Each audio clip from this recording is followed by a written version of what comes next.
Bonjour à tous, mardi 24 septembre, bienvenue sur François Côte d'Azur. À la une ce midi, l'inquiétude des plagistes azuréens. Le bilan de la saison est bon, mais il y a une ombre au tableau, le fameux décret 2006. Son application réduirait la surface des plages privées et donc l'activité des professionnels. Les métiers des services à la personne sous les projecteurs. Après juste 2 journées pour l'emploi sont organisées pour valoriser ces secteurs où on cherche du monde. Nous serons en direct avec la directrice de la Maison de l'Emploi de l'Est-Var, Isabelle Fautia. Après 2 nouveaux décès de plongeurs ce week-end le long des côtes méditerranéennes, nous ferons le point sur les règles de sécurité pour limiter les risques de ce sport. Et tout d'abord, cet accident de tramway ce matin à Nice, ça s'est passé vers 9h. Un camion et un tram sont entrés en collision rue de la République. Bilan, 3 blessés légers et une circulation très perturbée tant sur la route que sur la ligne 1 du tram. Anne Lehars, Yannick Fournigaud. Vitres arrachées et brisées sur la moitié de la rame. C'est un camion roulant sur la plateforme réservée au trafic qui en est à l'origine. Tournant vers la rue Barla, l'arrière du véhicule est venu heurter le tramway. Quand le camion tourne, ça balaye derrière. Et quand la rame est arrivée, le porte-à-faux, quand il a tourné, est venu caresser la rame. Et avec ça, il a embarqué les vitres. Voilà. À cette heure de fort trafic, les passagers étaient nombreux à bord. 2 d'entre eux ainsi que le conducteur ont été légèrement blessés par des éclats de verre. Ce sont la chute des vitres à l'intérieur et les chocs. Les éclats de verre, tout ça. Malgré que les vitres sont feuilletées, donc logiquement ça ne devrait pas se tomber sur les gens, mais le choc a été très important. Donc on va recueillir les informations, les centrales, la vidéo, et on verra bien. Bon, c'est vrai que la part de responsabilité est entière du conducteur, malgré l'interdiction de rouler sur la plateforme. La rame a rejoint les entrepôts de Las Planas pour réparation. Après 2 heures d'interruption, le réseau a repris sur sa totalité peu avant 11h. Soleil et température agréable, la saison n'est pas terminée pour les plagistes, mais la profession fait déjà le bilan de l'été. Il a été bon, 95 millions d'euros de chiffre d'affaires pour les plages d'Antibes, Cannes, Nice et Cagnes-sur-Mer. Mais ces chiffres n'atténuent pas l'inquiétude des professionnels face à un texte, le fameux décret 2006. S'il est appliqué l'an prochain, il réduirait la surface des plages privées. Chantal Fazi, Richard de Silvestro.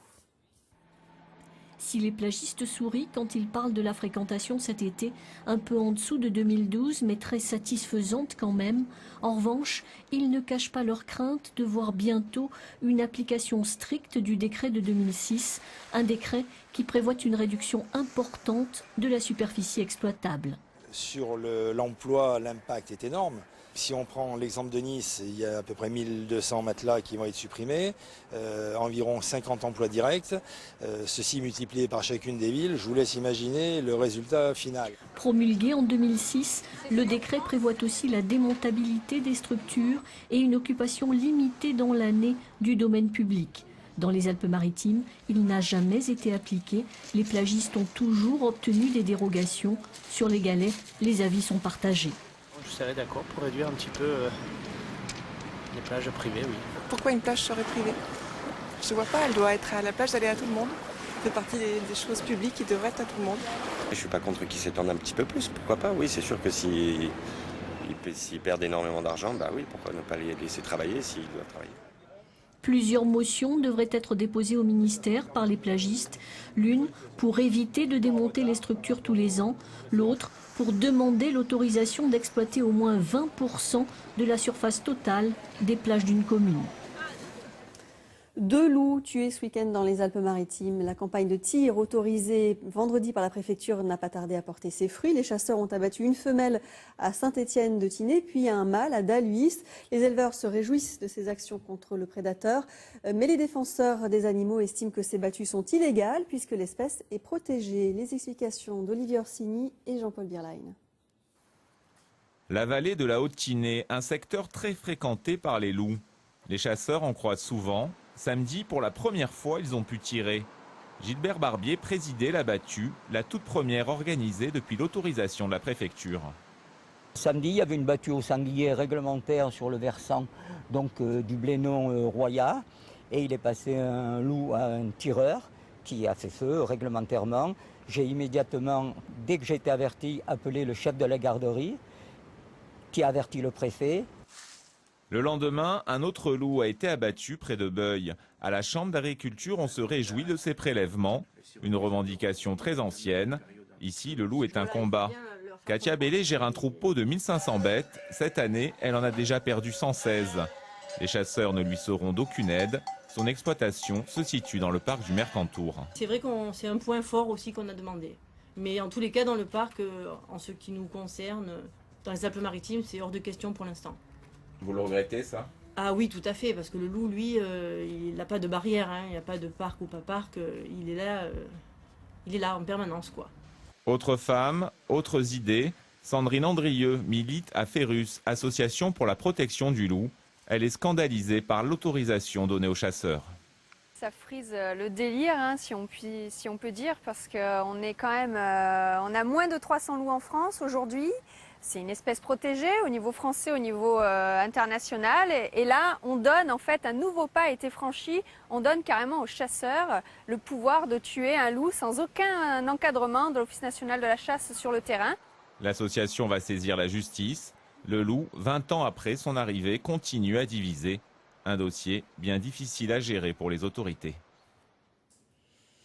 Dans le Var, 9% de la population a plus de 80 ans et en 2040, cette proportion grimpera à 16%. À lui seul, ce chiffre suffirait à justifier les 2 jours pour l'emploi dans le secteur des services à la personne. 2 journées organisées par la Maison de l'Emploi de l'Est-Var en partenariat avec Pôle Emploi. Et la première journée, c'est aujourd'hui. À la Villa Aurélienne à Fréjus ce matin, les métiers des services à la personne ont été présentés à une petite centaine de demandeurs d'emploi. Isabelle Fautia, vous êtes en direct avec nous. Merci, vous êtes directrice de la Maison de l'Emploi. Quand on parle de service à la personne, de quel métier parle-t-on précisément ? Alors bonjour, les métiers des services à la personne, c'est tous les métiers qui sont rendus au domicile des personnes, notamment tout ce qui est auxiliaire de vie et aide à domicile pour les métiers de premier niveau de qualification, et on peut aller jusqu'à des métiers extrêmement qualifiés comme ergothérapeute ou bien aide-soignante. L'Est-Var, par sa démographie, a des besoins spécifiques dans ces métiers-là ? Oui, tout à fait. L'Est-Var a une proportion de population de plus de 60 ans et de plus de 80 ans d'ores et déjà relativement importante. C'est dû notamment à son attractivité et au fait que lorsque l'on vit sur l'Est-Var, on y reste, même après une vie professionnelle, et on veille sur place. Donc l'effet vieillissement de la population qui est national est encore plus marqué sur ce territoire est-varois. Vous l'avez dit, certains métiers requièrent des personnes peu qualifiées, d'autres des personnels très qualifiés. Ça veut dire qu'aujourd'hui, inciter les demandeurs d'emploi à s'intéresser à ces métiers, ça peut dire entamer des formations longues. Est-ce que ces formations existent ? Alors, on a, c'est vrai, sur le territoire est-varois, un appareil de formation qui est relativement peu développé. Et c'est un petit peu toute la limite d'un territoire qui a énormément de croissance en termes d'emploi, de développement économique, en termes de population. Et ses besoins économiques sont aujourd'hui pas suffisamment couverts, à la fois pour les organismes type associatif qui génèrent la plupart de ces emplois de service à la personne. Donc c'est un vrai investissement à mener pour l'avenir. Cette journée que vous organisez aujourd'hui, c'est une première, présentation des métiers aux demandeurs d'emploi. Deuxième volet jeudi, toujours à la Villa Aurélienne à Fréjus, un forum avec des employeurs, ce sera le matin. Ce sont beaucoup de particuliers qui embauchent des personnes pour des services à la personne. Donc qui sont ces recruteurs qui seront là jeudi ? Alors c'est vrai que le secteur est vraiment scindé en 2 types d'employeurs. Les particuliers employeurs, c'est à peu près 4300 particuliers employeurs sur l'Est-Var, donc 8% des ménages qui font appel au service à la personne. Mais il y a également ce qu'on appelle les organismes agréés de service à la personne, qui sont agréés par la direction du travail. Et c'est ces associations, ce monde-là, qui a besoin encore aujourd'hui de personnes qualifiées et de personnes d'ores et déjà motivées pour intervenir au domicile des personnes. Et elles seront donc au rendez-vous jeudi matin à l'initiative de la Maison de l'Emploi. Ce sera donc à la Villa Aurélienne à Fréjus à partir de 9h et jusqu'à midi. Merci beaucoup Isabelle Fautia d'avoir été en direct avec nous. Je vous en prie. Merci à vous. Au revoir. Au revoir. La région PACA est toujours la deuxième, la plus touchée en France par le sida après l'Île-de-France. Cette semaine, des opérations spéciales de dépistage sont organisées. Il s'agit de dépistage flash. En 5 minutes, le résultat est connu. Les premiers tests ont été menés hier à Nice, en face de la gare Thiers, à bord d'une caravane. Reportage de Véronique Lupeau, Yannick Fournigo. Séropositif, séronégatif, il suffit de quelques gouttes de sang et d'une pincée de patience pour le savoir. C'est dans cette petite camionnette que tout se joue. Toute la semaine, des tests de dépistage rapide y sont effectués. En moins de 5 minutes, on connaît le résultat. C'est un peu stressant parce que par rapport au test d'avant où on le savait au bout d'une semaine, on avait le temps de se préparer. Là, c'est vrai que lorsqu'il va me le dire, bon ben voilà quoi. C'est un peu de se dire, ouais, comment je ressors du camion. Alors qu'en France, 30 000 personnes ignoreraient leur séropositivité, il est devenu urgent de faciliter l'accès aux tests de dépistage. C'est le but de cette caravane itinérante et de son test instantané. Il y a beaucoup de personnes qui viennent sur nos actions faire un test, qui nous disent que ça fait un moment qu'ils aimeraient faire un test, mais aller à l'hôpital ou aller voir son médecin, c'est pas forcément... Enfin, les horaires ne sont pas forcément en adéquation avec leur vie et là on va vraiment sur le terrain. Denis vient de faire le test, il n'est pas porteur du virus du sida. Si j'avais été séropositif, je serais allé me faire soigner. Pour l'instant, jusqu'à présent, je suis négatif. Je l'ai fait il y a une poignée de secondes. S'il fait partie des chanceux, malheureusement, la région PACA reste la plus touchée par le virus après l'Île-de-France. L'épidémie reste toujours active en région avec environ 300 nouveaux cas de séropositivité par an. Et sur l'ensemble des départements de la région, les Alpes-Maritimes payent un lourd tribut puisque rapporté au nombre d'habitants, c'est le département où le nombre de nouveaux cas est le plus élevé. Si le résultat s'avère positif, une prise de sang traditionnelle est alors effectuée. Et vous trouverez la liste des lieux où se pratique ce dépistage flash toute la semaine sur le site internet sidainfoservice.org.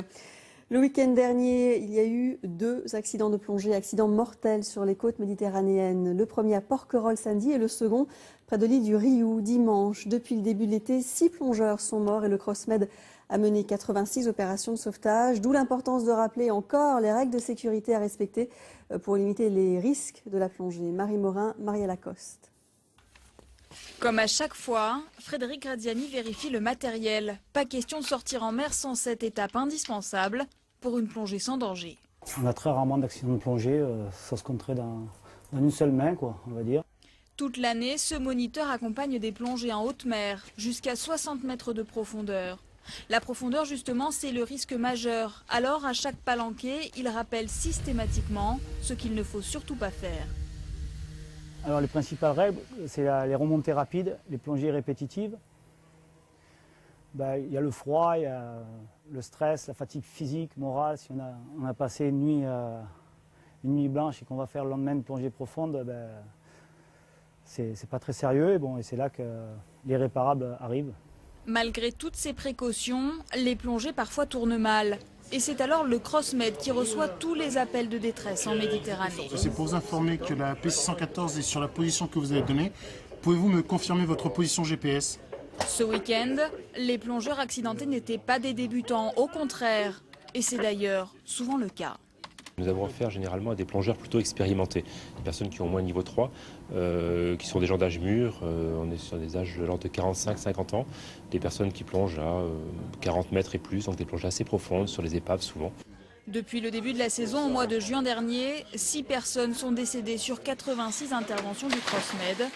C'est un peu moins que l'année dernière. Ils font partie de la carte postale de Villefranche-sur-Mer. La caserne Dubois qui encercle le port et les jardins Baudouin sont mis en vente par l'État. Des lieux chargés d'histoire mais qui nécessitent de gros investissements de rénovation. Et pour l'instant, leur avenir reste en suspens. Reportage de Laurence Collet, Jean-Paul Bierlein. C'est un des joyaux du port de Villefranche-sur-Mer. Les voûtes de la caserne Dubois. Elles datent de 1720. Au-dessus, un jardin exceptionnel conçu pour l'architecte Baudouin. Le propriétaire, c'est-à-dire l'État, veut tout vendre. En janvier, le Conseil général s'est positionné pour la partie basse et la mairie pour les jardins. Mais Villefranche n'a pas les moyens de payer le prix fort. Nous souhaitons que l'État nous donne à l'euro symbolique le jardin et ensuite que nous fassions une convention avec Madame le ministre de la Culture pour le subventionnement des travaux de restauration. 800 Villefranchois ont signé une pétition en ce sens. Les associations patrimoniales ont peur qu'un des trésors de leur ville périclite. Nous, ce qui nous inquiète surtout, c'est de savoir ce que ça va devenir. Nous, on voudrait le garder en état, que l'on puisse l'aménager, que l'on puisse le faire visiter éventuellement, mais les travaux sont considérables. Une chose est sûre, l'État a peu entretenu la caserne Dubois. Il devient urgent d'y faire des travaux d'étanchéité. Sinon, les activités navales qui se trouvent sous les voûtes seront menacées par la vétusté des lieux. La mairie de Villefranche a demandé cette semaine un rendez-vous en préfecture pour défendre son point de vue. Ce dossier prendra du temps. Grosse effervescence dans le vignoble de la région. Notre série de la semaine est consacrée aux vendanges en Provence. Elles ont commencé il y a 3 semaines. La Provence, où 13% des terres viticoles sont cultivées en bio. On va s'intéresser à un domaine situé à la Roquebruysanne et on va voir que cultiver en mode bio ne veut pas dire ne pas s'occuper de la vigne. Francis Mallory, Alexandre Desquites. C'est une terre argilo-schisteuse, travaillée à l'ancienne. 12 hectares de vignes naturelles qui cultivent leurs différences.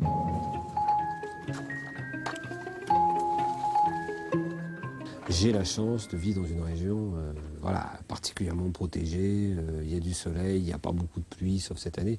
Il y a du vent, etc. Donc tout ça fait que, globalement, ce n'est pas extrêmement compliqué de travailler en bio, à condition de ne pas mettre non plus d'engrais, de ne pas forcer sa vigne, de ne pas la doper, ce qui fait qu'après, on arrive à des déséquilibres.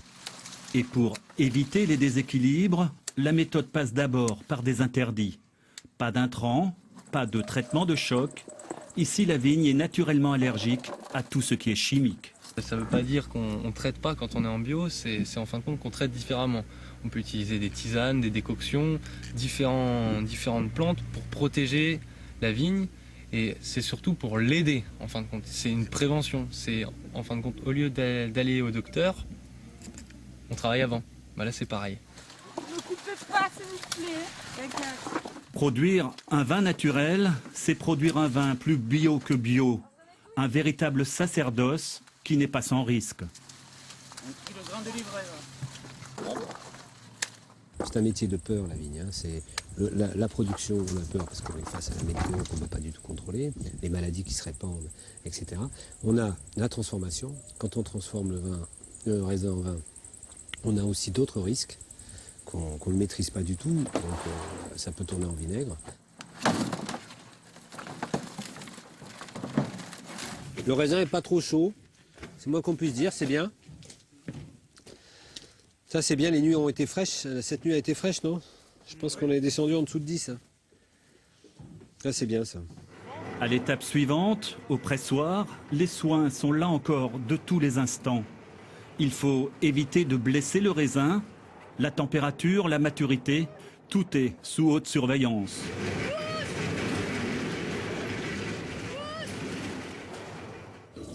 Et très vite, le premier jus arrive. Voilà, c'est 2013. Et avec lui, les premières impressions et les premières surprises. Ouais, c'est très mûr. Ça sent la poire. C'est de la poire. En fait, je ne savais pas, mais je faisais de la poire. Un goût caractéristique d'une vendange arrivée à maturité. La vinification traditionnelle va maintenant se poursuivre, toujours sans aucun artifice, pour produire un vin authentique, réservé à une consommation réfléchie. Et dans un instant, l'info se poursuit avec le journal de la rédaction nationale. Je vous retrouve demain. Bon après-midi.